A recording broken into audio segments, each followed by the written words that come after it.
Sana all na lang ang netizens sa mga recent photo and video posting ni Sian Lim na nag-enjoy ang actor sa kanyang Himalayas adventure.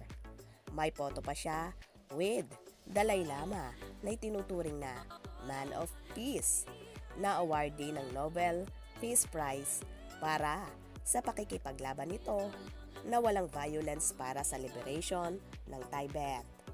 Nakamotorsiklong inakyat ni Sian kasama ang mga kaibigan niya ang Kardung La Paz na tinaguriang the highest motorable passes in the world. Bale, 17,982 feet above sea level ang taas nito. Sa huling photo ng boyfriend ni Kim Chiu ay makikita na itong gumagamit ng disposable oxygen tank. Usually, kakapusin sa oxygen talaga ang problema ng mga hikers kapag umaakyat sa matataas na bundok.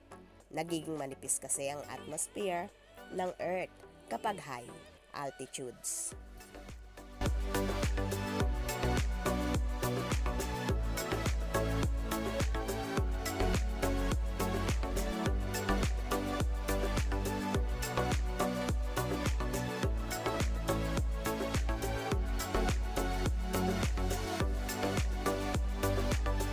Kaya, huwag mag-alala ang fans ng aktor kung makita man nilang naka-oxygen ito.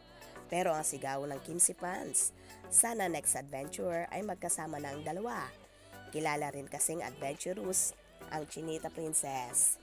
Oh, well, sana nga ay may mga free time ang kapamilya actress para makapagbanding sila ng boyfriend.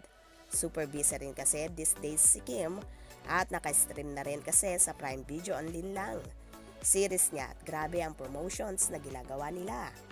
Pero sabi naman ng ibang malalapit na sa dalawa, gumagawa daw naman talaga ng paraan si Sian, Kim, para makapagbanding abroad. Yun na ang importante at mahalaga.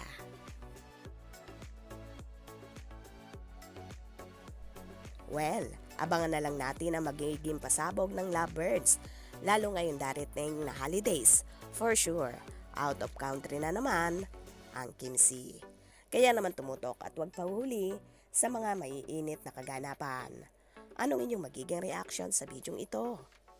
Comment below.